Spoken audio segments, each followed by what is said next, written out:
Okay, in this video, we are going to study angular impulse and momentum relationship. So from Newton's second law, F equals ma, instead of just directly integrate over time, we are going to first cross product the momentum r cross left and right hand side, and then do the time integral.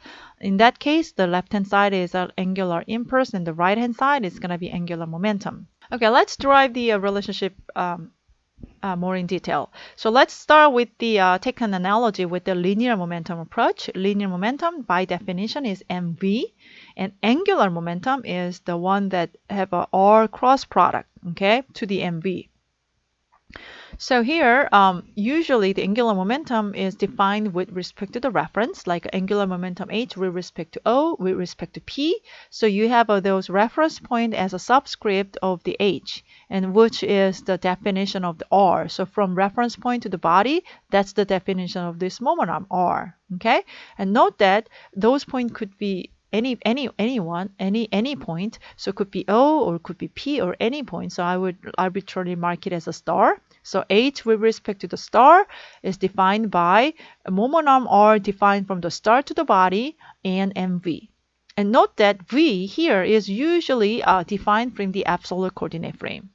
Okay, so let's take a derivative of the angular momentum. So time derivative of the angular momentum is a time derivative of r cross mv. And if you have a cross product of r dot, that's going to be a v, right? So you have a self v cross product v, so this turns out to be 0. And what you have left is r cross product mv dot. What's v dot? V dot is the acceleration. So what you have is r cross product ma, which is a force. So r cross product of a summation of the force means you have all the moment acting on the particle. So moment sum will be the change for the angular momentum. That's the angular impulse momentum relationship. The previous before integral. Excuse me. And if you take the time integral on both sides, what you have is left. This one is angular impulse, and this one is gonna be angular momentum change. So it's integrated from status 1 to 2. What you have is rmv1, angular momentum at status 1, and angular impulse sum is gonna be angular momentum at status 2. So similar to the previous approach, you should start with defining the coordinate to solve the problem. And either you should take the integral of the displacement to obtain the work and energy, or integral of the time to obtain the work, impulse, and momentum. And you should do the r cross product of the equations of motion and do the time integral to obtain the angular impulse and momentum relationship.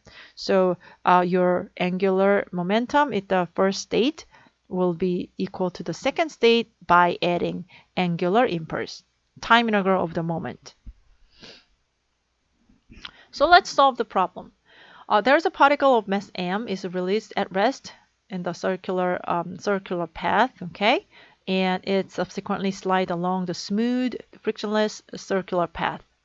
So find the magnitude of its angular momentum about point O. As I said before, you have a reference point O, so those O should be noted as a subscript here, HO, which is defined by definition R cross MV.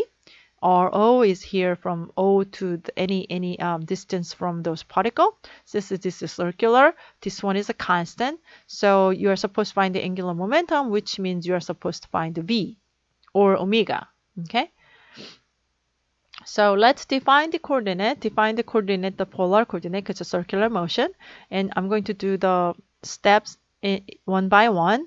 And as the time here, either I would have an option just do the time integral of the equations of motion, or I can just simply use the formula.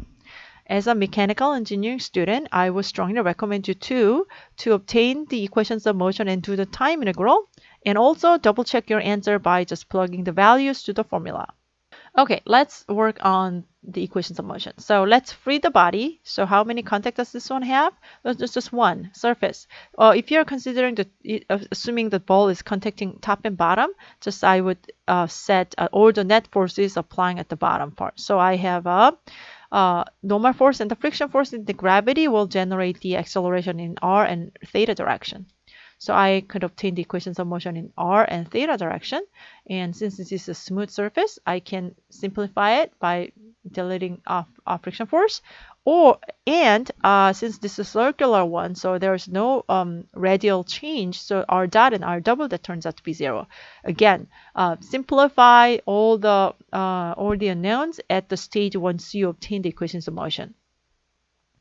That's my recommendation. Now, to do the r cross product and the time integral, which one are you going to integrate? I have two options, either this one and the second one. When you define the HO, this is going to be R cross product MV. So R is in R direction, right? So to have a cross product, I'd rather more focus on the theta direction of motion. So I'm going to take the second equation to take a derivative to the cross product of the R, okay? So if you do the cross product of the R is a constant, mg is a constant. What I have left is sine theta dt. Okay, and at the right hand side, all those constant values comes out of the integral. What I can have the theta double dot dt is this the theta dot and dt cancelled. So what I have is just a simple integral of the theta dot from status 1 to 2. Okay, so wait, here I have to integral the sine theta over time t. Without knowing theta as a function of t, I can't proceed this integral further, right? And also for the right-hand side, I know it's going to be difference between the angular velocity at theta, but I can't specify them, right? Without knowing the relationship between the omega and the theta or omega over t, I can get more information from here. So integrated equation itself is okay, but this procedure doesn't really help to get the answer. So don't disappoint it yet. I can try another integral. So let's try impulse momentum relationship. Just do the time integral. So if I just do the time integral for the equations of motion in theta direction, what I can have is mg sine theta dt and time integral of the angular velocity, which turns out to be exactly the same as before, the angular momentum case. Can't proceed this integral further either. So don't be disappointed because I still have one more integral to try, which is work and energy relationship. So instead of over time, I'm going to take the integral over the displacement. And since this is a polar coordinate, this dx is going to be what? R d theta, right? So instead of having the time integral, I'm going to do the theta integral. So it may work. So d theta and the sine theta seems like working. So I would have minus mg sine theta d theta. Wait, where this minus sign comes from? I think this is a typo. This is theta double dot d theta, and d theta double dot is going to be split it out d theta dot dt, and if you combine this together, you have a theta dot d theta dot. Yes. So what I could have is gravitational work done is going to be same as a kinetic energy change.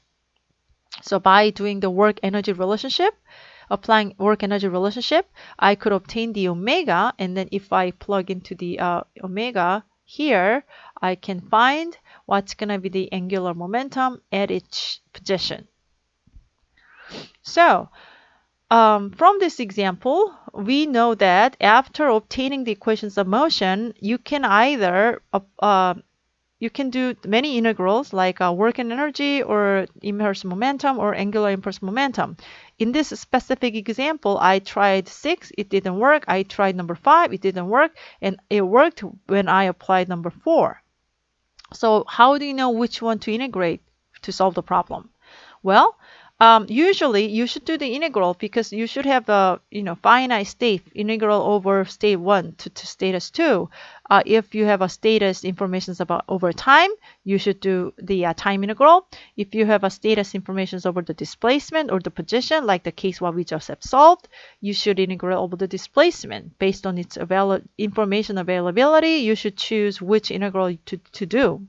However, that's very tough for the student who just learning the dynamics for the first time. So I would recommend try one by one, like either 4 and 5 and 6, or the other way, whatever the order you would use, until you obtain the answer.